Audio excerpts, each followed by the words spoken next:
Alright guys, I know that a lot of people have strong feelings on the Legend of Korra. Some of you are diehard fans. Some of you are all about Korrasami. And some of you won't even recognize the series as canon. What I don't hear about a lot though, is how people felt about the Legend of Korra game. Never heard of it? It's canon. It was created by the creators of the show. I'm here to fill you in. What's up guys, I'm Kris Carr, and today I'm talking to you about the Legend of Korra video game. Before we get to bending to stop chaos, I want to give a super nerd shout out to our amazing dude, Kevin Brown. Thanks so much, Kevin. Thanks to heroes like you, we here at NerdWire live to geek out another day. If you want to help us out in the age of the adpocalypse, check out our Patreon page and see if a donation tier works for you. We'll thank you with shout outs, behind the scenes looks, and more. No coins to spare? No worries. Liking, sharing, and subscribing are awesome ways to show your support. And before we get on to the button mashing, spoiler alert. This game came out in 2014, and I'm gonna tell you exactly what happens in it. Also, I am so sick, I don't want to sound like this either. So, you can't download the game anymore, so I watched a lot of Let's Plays, and I watched this guy's Let's Plays, and they're so fun. I'm gonna let him introduce himself because I'm sick, and I don't want to say his handle wrong. Hey, what's up everyone? Come on, Ronnie 456 here today. Yeah, he's got like 1.3 million subscribers. He's amazing. You should watch his Let's Plays. Go do that. Let's move, Naga. No time to waste. The Legend of Korra is a third-person video game that could be played across several systems and was based on the series of the same name. The Korra game, like I said, was released back in 2014 on Steam, PlayStation Network, and Xbox Live, and unlike previous Avatar games, was the brainchild of Platinum Games and Activision. Let's get one thing straight. The animation in this game is gorgeous. The familiar animated cutscenes, the cel-shaded gameplay, it's stunning. I had completely forgotten about how dang pretty this game was. And that soundtrack. Right, say what you will about Korra, but the score to the show is fire, and getting to kick ass to those jazzy tunes is a real treat.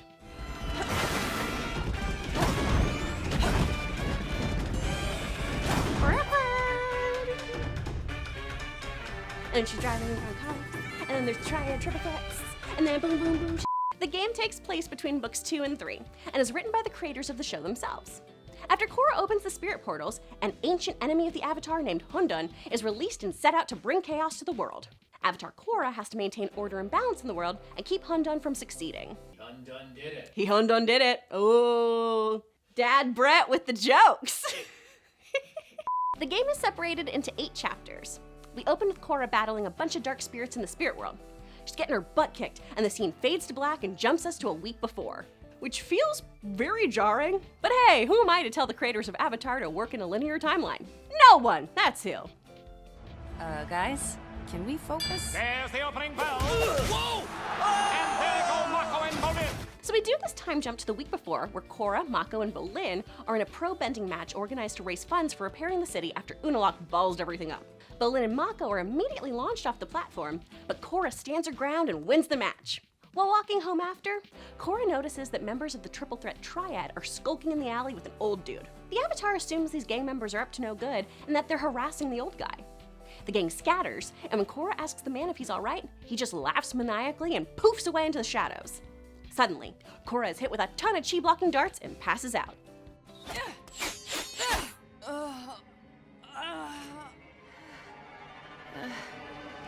When she comes to in Chapter 2, Korra overhears that shady old guy ordering his men to not allow her to escape. Naturally, Korra attempts to bend, but it's no use. She fights old school, hand to hand, against these equalist chi-blocking types. She figures that the old man is leading the equalists now since Amon is gone, but isn't sure why she's being targeted. Probably because you're the Avatar, Korra. The equalists overpower Korra, but thankfully, Naga comes to her rescue and helps our girl boogie over to Air Temple Island. If anyone can help Korra, it's probably Tenzin. Turns out, Tenzin is off-island and away with his family visiting Katara, but Jinora shows up in an astral projection bubble to help her buddy out. Why Jinora is in a bubble like Chris Kattan's mango? Who's to say? Jinora is the Na'vi of this game. I could sense that you were in trouble. You could say that. Some chi blockers hit me with darts that blocked my bending, and I think they're following me. There's spirit water in the jars around the temple. Jinora suggests gathering spirit water to unlock Korra's waterbending abilities. So off you go, smashing jars a la Link to get prizes. Prizes of water. Oh, while equalists are out to get ya. Hydro Bros. You just... Korra, you gotta stay hydrated. You gotta stay hydrated. Korra. Have you had a glass of water in the last hour? No! Why? I'm being chased by people and I don't know why, and I don't want to drink water. Korra is able to access her water bending and rids the island of the chi blockers and the Triple Threat Triad members who were giving her trouble. You'll be regaining Korra's bending abilities throughout the next few chapters. You'll gain earth bending as you take on a mecha tank and travel to the South Pole. Regain fire bending while taking on the Triple Threat Triad and Equalists as she makes her way to the Spirit Portal. And unlock air bending while duking it out with dark spirits. I can airbend! Woohoo! You, the player, will be able to make different combos by mixing and matching different elemental attacks. As you move forward in the game, you can level up the elements and learn new combos, or get power-ups that will increase Korra's health and chi bars. You're also able to block incoming attacks and, if you time it right, Korra can counterattack. This does not apply to lightning though. We can't redirect it. I guess we're all early season Zuko. Back to the game. Once you enter the spirit world, Janora's spirit appears to let you know that the shifty old guy from earlier is controlling the dark spirits. Korra releases the spirits from his spirit-bending grasp and heads towards the Tree of Time. Obviously, something hinky is going on. The closer Korra gets to the tree, more and more dark spirits come after her. Once she finally makes it to the Tree of Time, the old man introduces himself as Hundun. Master of the chaotic attack. In my time, I was a king. Huh. And now you're just a sad old man. Hundun did it! Hundun did it! Hundun traps Korra in a series of hallucinations. There, Korra has to fight Equalists on Air Temple Island, enter a pro-bending match with Dragonfly Bunny Spirits, then fight mecha tanks as cosmic energy. She fights her way out of the hallucinations, and Hundun orders dark spirits to attack her. Janora is able to guide Korra into the Avatar state, and Korra makes quick work of those evil spirits. Side quest. Janora is on a family vacation at her grandparents' house. Is no one worried that the kid's been meditating for hours? This is like 3 to 5 hours of gameplay, and theoretically takes place over the course of a week. No one's concerned? Tenzin isn't the least bit curious? Anyway, the dark spirits are no match for Avatar State Korra. She sets her sights on Hundun. Hundun did it! Sorry, I'm gonna do it every time. Shut- His name is so much fun to say. It's so silly. I'm about to end this man's whole career. Give it up.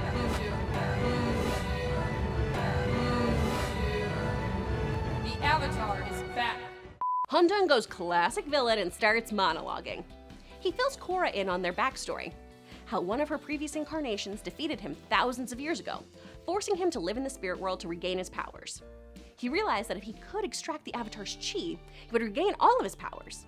When you injured me in a fight thousands of years ago, I was forced to meditate into the spirit world, seeking immortality. When Korra asks Hundun to surrender for a final time, Hundun simply states that she has yet to meet his brother. And then 2 spindly legs pop out from Hundun's cloak, and Jesus H. Christ! He has a conjoined twin hidden underneath his clothes.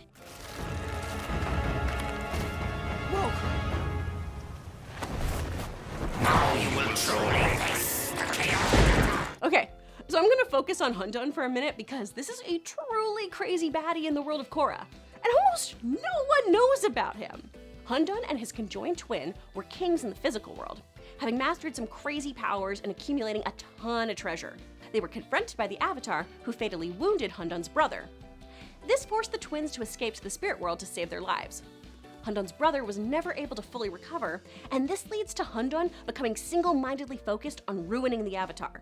So that I could exact my vengeance on you.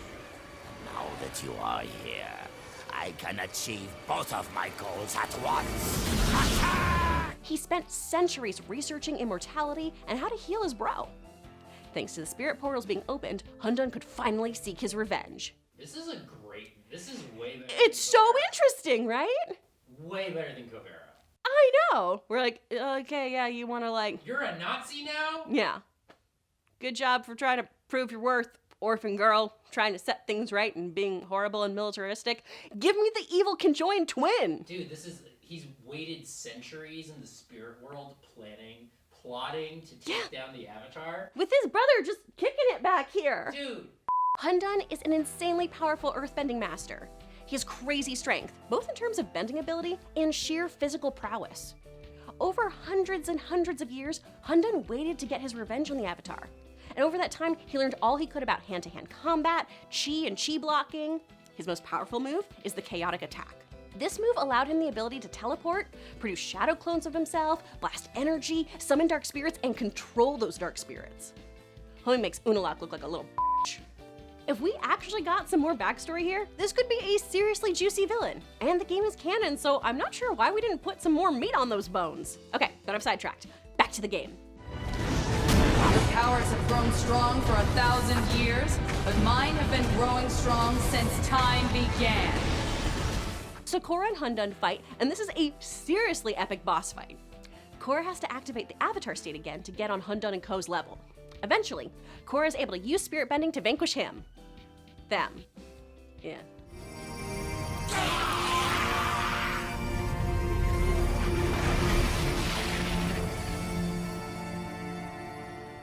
As Jinora figuratively pats Korra on the back, Korra realizes that as the Avatar, she isn't just responsible for her actions, like having opened up the spirit portals. She's also responsible for things that happened well before her lifetime that her previous incarnations were involved with. But then they laugh it off because, hey, what's a pro bending match after taking on a millennial-old mystic conjoined twin set? The Fire Ferrets. Round one.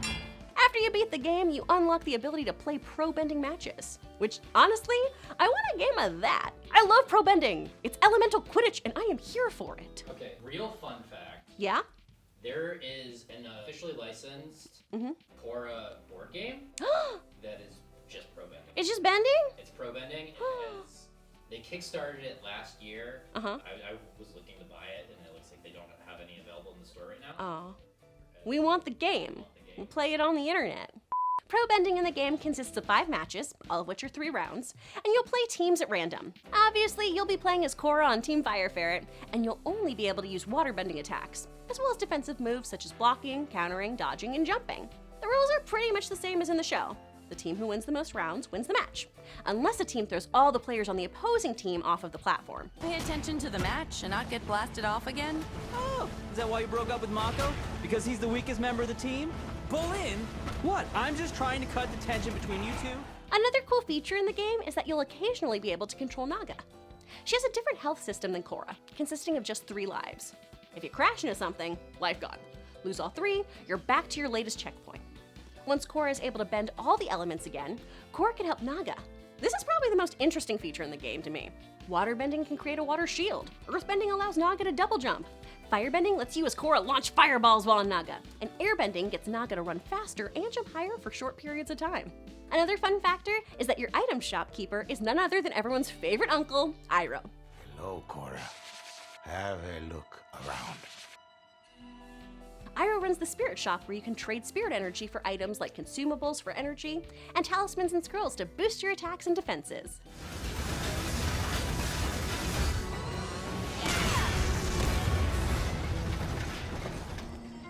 This game is so cool! I know! It sounds so cool, but I remember back in 2014, it got really bad reviews. Like Polygon thought the game was really basic, and IGN was so disappointed and brutal. They called Korra, quote, a poorly made tie-in that can't even stand up as a competent third-person action game. Ooh.